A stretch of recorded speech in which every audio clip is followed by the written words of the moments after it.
Bienvenue sur Top Invest, la chaîne des top d'investissement. Ici, on parle essentiellement d'entreprises de qualité. Avons-nous une opportunité d'investissement sur McDonald's? C'est la question à laquelle on va essayer de répondre en se basant sur les états financiers de la compagnie. Je rappelle que ceci n'est que mon point de vue et non un conseil d'investissement. Et comme d'habitude, je me réserve le droit de me tromper. Donc, on va aller assez rapidement. C'est une compagnie qu'on connaît tous ici. Donc, on a déjà regardé les marges, les revenus plusieurs fois. Il y a plusieurs vidéos qui existent ici.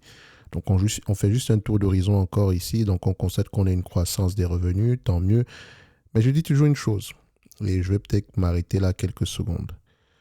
Dans ce secteur d'activité, il faut toujours aller vérifier quel est le pourcentage de magasins détenus en propre ou en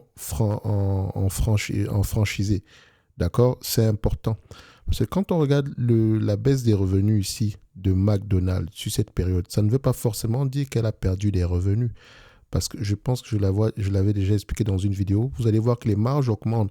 Quand vous adoptez une stratégie de franchisation ici, de franchiser ici, vous allez avoir tendance à générer des marges plus élevées. Parce qu'en réalité, le business fait quoi? Elle licencie la marque et le savoir-faire. Et elle vend les ingrédients aux différents restaurants ici. Donc la dépense en capital ici, initiale pour monter un magasin, etc., c'est à la charge de la compagnie. OK? Donc, vous allez voir, par exemple, Starbucks, et je ne vais pas répéter ça parce que je vais avoir tendance à parler d'autres restaurants ici, parce que justement, j'ai fait une analyse sectorielle et que vous pouvez retrouver ici, premier commentaire épinglé sous cette vidéo aussi. Donc, pour avoir une idée de l'état des lieux dans le secteur d'activité en date d'aujourd'hui. C'est vrai qu'on parle de consommation additionnelle, mais il y a certains restaurants qui vont avoir tendance à tirer leur épingle du jeu. Donc, si on revient un tout petit peu à McDonald's ici, vous allez voir que quand je parlais de Starbucks, je disais que Starbucks et les magasins appartiennent, surtout sur le territoire américain, sont majoritairement détenus en propre par la compagnie. Ce qui veut dire qu'il y a peut-être une opportunité ici pour lever du capital. Il ne faut pas le sous-estimer. D'accord? La stratégie ici basée sur les franchisés a des avantages comme des inconvénients. OK?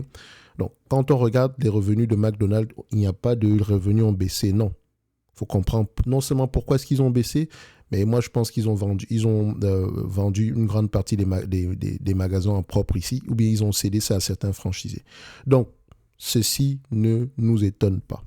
Marge brute croissante. Vous allez voir que ça coïncide avec cette période-là. C'est normal. Marge brute croissante. Ensuite, on regarde la marge EBITDA. Est-ce qu'on va dans le même sens? Même chanson. Je n'ai que regardé les graphiques, je n'ai rien inventé. Dans ce genre d'activité également, regardez les ventes de magasins comparables. N'oubliez jamais que quand une entreprise vend quelque chose au détail, que ce soit dans la restauration, que ce soit dans l'habillement ou je ne sais pas quoi, dès le moment où on vend en direct, ok, il faut toujours regarder les ventes de magasins comparables. Ok, c'est important. Et toujours regarder l'évolution par rapport à l'ouverture de nouveaux magasins et en prenant en considération ici la croissance globale. Si on a une croissance globale parce qu'on a ouvert de nouveaux magasins alors que le ticket moyen augmente également, tant mieux. Si on a de la croissance parce qu'on a ouvert de nouveaux magasins alors que le ticket moyen diminue, faut peut-être faire attention. Si on a de la croissance ici, alors qu'on a ouvert, si on a ouvert de nouveaux magasins et qu'on a des revenus par magasin comparables de moins en moins élevés, il faut faire attention. OK?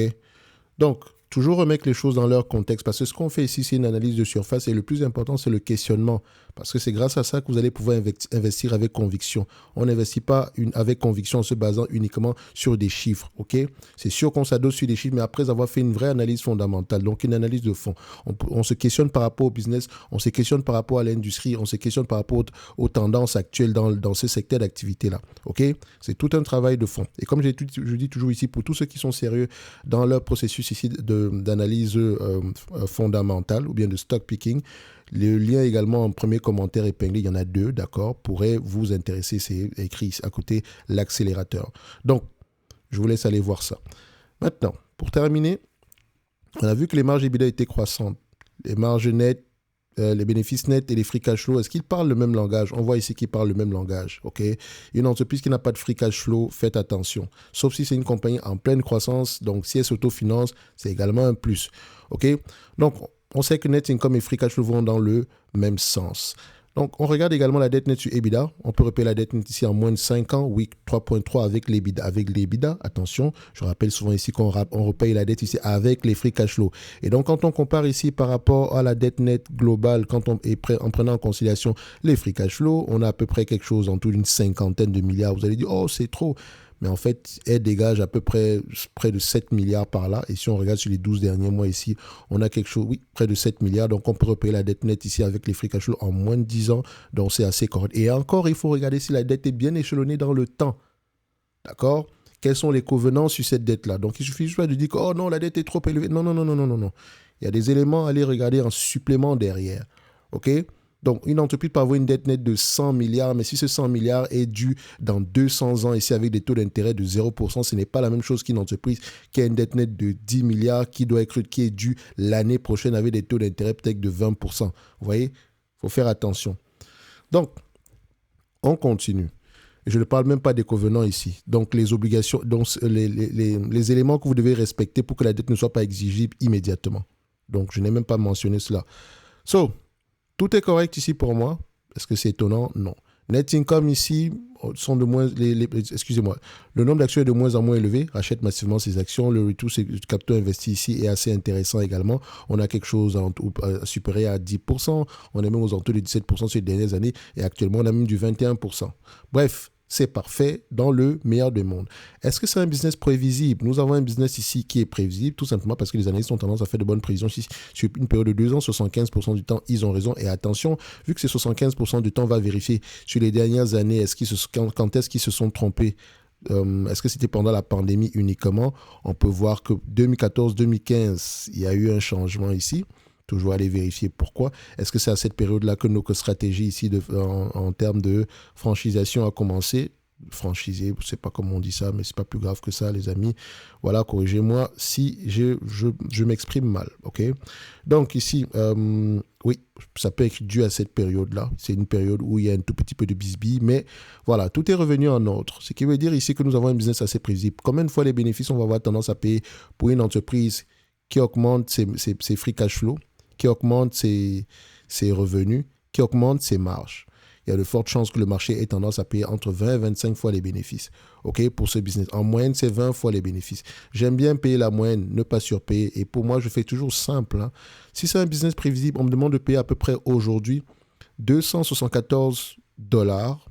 Un business qui pourrait me rapporter 14,31 € d'ici 2026. 274 dollars, ça revient à peu près un rendement sur coût de 5%, ce qui veut dire ici que nous sommes à peu près à 20 fois les bénéfices par là. Donc, si j'ajuste ceci, voilà. Maintenant, à vous de voir, est-ce qu'un 5% de rendement vous convient?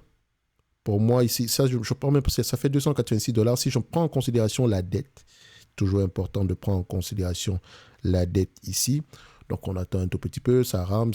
La dette est de combien? On prend une dette nette sur combien ici? Voilà. OK. On a une dette nette ici sur les derniers mois de combien? On a à peu près 69 millions. OK. Donc, c'est 285 moins 69. La précision ne dérange pas non plus. Donc, 216 dollars l'action. Grosso modo, je dirais ici, par rapport aux multiples moyens, nous sommes à peu près correctement évalués. Si je le prends à 25 fois les bénéfices, parce que sur les dernières années, le marché s'emballe un tout petit peu pour cette compagnie. OK? Sur les 5 dernières années, vous allez voir ici qu'il paye à peu près combien. Le marché paye près de 25 fois les bénéfices. Pour une compagnie qui croît de 8% en termes de bénéfices nets, OK, je peux comprendre. Parce que même à 5% ici, le 25 fois pourrait être justifié. Donc, si on est très optimiste pour la compagnie, je dis bien très optimiste, prenons à 25 fois les bénéfices. OK. On sera à peu près à 358 dollars.